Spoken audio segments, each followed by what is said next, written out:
राजस्थान में होने वाले विधानसभा चुनाव से पहले राजस्थान की जो सियासत है वो गरमाई हुई है। दरअसल भारतीय जनता पार्टी के अंदर सीएम कुर्सी को लेकर लड़ाई है। वसुंधरा राजे को जहां पहले ही बड़ा बड़ा झटका लग चुका है, तो दूसरी तरफ ये माना जा रहा है कि क्या वसुंधरा राजे के हाथ से सीएम कुर्सी भी चली जाएगी। देखिए, बीजेपी के राष्ट्रीय अध्यक्ष पद को लेकर अगर मैं यहाँ पर बात करता हूं, तो बहुत सारे ऐसे नाम थे जो चर्चाओं में थे। बहुत सारे ऐसे नाम थे जिसकी चर्चा हो रही थी और उसमें वसुंधरा राजे का नाम भी शामिल था, लेकिन सभी नाम को साइडलाइन किया गया और नितिन नवीन को बड़ी जिम्मेदारी मिली। यहाँ वसुंधरा को बड़ा झटका लगा। अब देखिए, सीएम कुर्सी की तरफ मैं बात करना चाहूंगा। वसुंधरा राजे जो कि इस बात से बहुत ज्यादा नाराज है कि उनके खिलाफ साजिश हो रही है। दरअसल ये जो पर्ची वाली सरकार है, इसने खुद वसुंधरा राजे को चौंका कर रख दिया।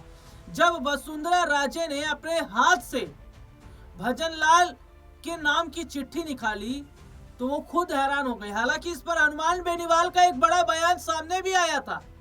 वो बयान क्या था वो भी मैं अपने दर्शकों को बताऊंगा, लेकिन उससे पहले ये बड़ा सवाल खड़ा हो रहा है कि क्या मुख्यमंत्री बनने का सपना जो वसुंधरा राजे देख रही हैं, वो सपना क्या पूरा हो भी पाएगा या नहीं हो पाएगा। क्योंकि मोरपाल सुमन जिन्होंने अंता में चुनाव लड़ा लेकिन हार गए, और मोरपाल सुमन के हार की सबसे बड़ी वजह बीजेपी के अंदर की गुटबाजी। इस गुटबाजी पर खुलकर मोरपाल सुमन ने जब बड़ा खुलासा किया तो उन्हें कारण बताओ नोटिस थमा दिया गया और यह देखा गया कि दरअसल मोरपाल सुमन के जरिए वसुंधरा का रास्ता रोकने की एक बड़ी कोशिश की गई। इसे देखकर वसुंधरा खुद हैरान थी। अब मैं हनुमान बेनीवाल का जिक्र करना चाहूंगा। हनुमान बेनीवाल ने अभी हाल ही में एक बड़ा बयान दिया। उन्होंने ये बयान वसुंधरा राजे के लिए ही दिया। उन्होंने कहा था कि ये जो पर्ची वाली सरकार है, पर्ची किसी के हाथ में थमा दी, मुख्यमंत्री किसे बना दिया। उन्होंने ये कहा कि मैं होता तो पर्ची फाड़ कर फेंक देता, और यही उन्होंने वसुंधरा को करने के लिए कहा था। उन्होंने कहा था पर्ची फाड़नी थी, पर्ची फाड़ के फेंक देनी थी, अपना नाम ले देना था कि मैं ही मुख्यमंत्री हूं। क्या हो जाता, क्या कर लिया, क्या कर लेते। तो ये बात हनुमान बेनीवाल ने कही है कि ऐसा कदम उठाना चाहिए था वसुंधरा राजे को, क्योंकि काफी समय से वसुंधरा राजे को बीजेपी के अंदर साइडलाइन किया जा रहा है। ये बात तो विपक्ष भी कह रहा है भैया, ये बात तो विपक्षी पार्टी के लोग कह रहे हैं। इससे तो ये इससे तो फिर यही बात समझ में आती है कि वसुंधरा को भी सब कुछ पता ही है। और देखिए, जहां ये माना जा रहा है कि जो मोरपाल सुमन है, उन्हें हराने के पीछे की वजह ही यही थी कि वसुंधरा का रास्ता रोका जाए। सीएम कुर्सी तक पहुंचने के लिए उन्हें रोकने की जो कोशिश थी, उसको उस पूरी कोशिश को जो है वो किया भी गया। लेकिन क्या वसुंधरा यहीं ठहर जाएंगी? हालांकि वसुंधरा राजे की बगावत को लेकर भी बड़ी खबर आ रही है। खबर है कि राजस्थान चुनाव से पहले वसुंधरा राजे बगावत कर सकती हैं। अब देखिए, बड़ी खबर की तरफ मैं रुख करना चाहूंगा कि कैसे वसुंधरा राजे मंच पर भावुक हो उठी। राजस्थान की पूर्व मुख्यमंत्री वसुंधरा राजे का एक बेहद भावुक रूप खानपुर के खोयरा स्थित मुक्तेश्वर मंदिर परिसर में देखने को मिला। मौका था उनके पुत्र और सांसद दुष्यंत सिंह की सांसद पदयात्रा के तीसरे चरण का शुभारंभ।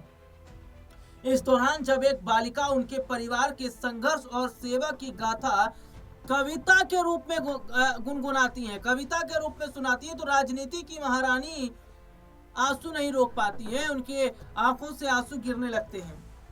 समारोह के दौरान अदिति शर्मा नाम की एक बालिका ने कविता पाठ किया है। इस कविता में राजे के शासन, उनकी जनहितैषी योजनाओं और विशेष रूप से उनके परिवार, जिसमें मां राजमाता विजय राजे सिंधिया, पिता श्रीमांत जीवाजी राव सिंधिया और भाई श्रीमांत माधवराव सिंधिया का उल्लेख था। अपने माता पिता और दिवंगत भाई का जिक्र कर सुनकर वसुंधरा राजे भावुक हो उठती हैं। देखिए, तो ये वसुंधरा राजे इस कविता को जब ध्यान से सुनती है तो उन्हें अपने संघर्ष की कहानी याद आ जाती है कि भैया कैसे उन्होंने संघर्ष किया, कैसे जो है उन्होंने मतलब राजनीति में आने के लिए कितना उन्होंने त्याग किया।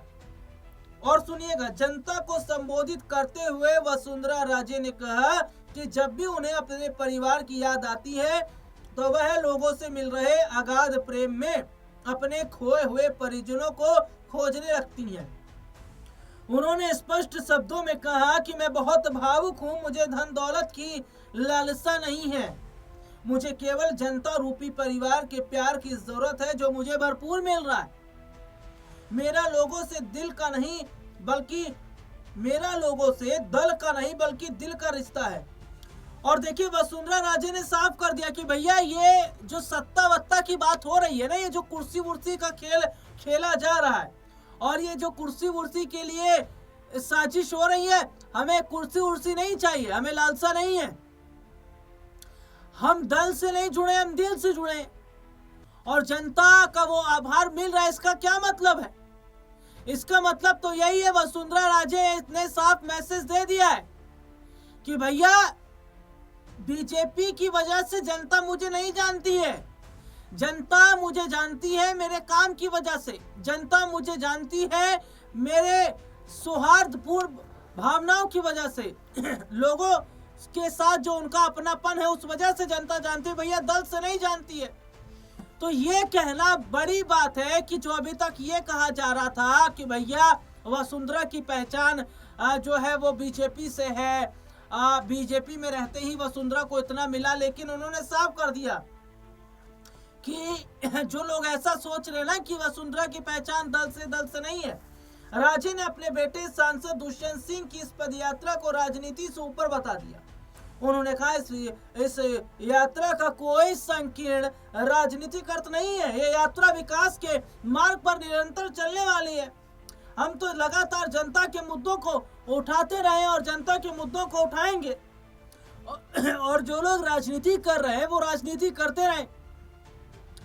दरअसल राजस्थान विधानसभा चुनाव से पहले जहां पर ये ज्यादा चर्चा हो रही है कि भजन लाल को फिर से मुख्यमंत्री बनाया जाएगा, क्योंकि ये देखिए क्या सरकार है, ये पर्ची वाली सरकार है और पर्चियों के जरिए ये लोग मुख्यमंत्री बनाते हैं, सरकार तय करते हैं। और इसके साथ ही साथ देखिए, समाजवादी पार्टी ने पीडीए को लेकर जिस तरीके से काम किया है या पीडीए को तवज्जो दिया है, इसी तरीके से बीजेपी ने भी चालाकी दिखाई। यहाँ का मुख्यमंत्री ब्राह्मण होगा, वहां का मुख्यमंत्री ठाकुर होगा, वहां का मुख्यमंत्री यादव होगा, वहां का मुख्यमंत्री वहां की मराठी होगा। इस तरीके से आप देखिए ना, मध्य प्रदेश में मोहन यादव, भजन लाल शर्मा राजस्थान के अंदर, और महाराष्ट्र में आप देवेंद्र फडणवीस को देख लीजिए। तो बहुत सोच समझ कर राजनीति इन्होंने की, लेकिन जो इशारों मैसेज दिया है वसुंधरा राजे ने, क्या ये बताता है कि आने वाले वक्त में वसुंधरा बड़ा कदम उठाएंगी? क्या कांग्रेस की तरफ वो जा सकती है? फिलहाल इस प्रोग्राम में इतना ही, फिर आपसे दोबारा मुलाकात होगी, तब तक के लिए इजाजत दीजिए।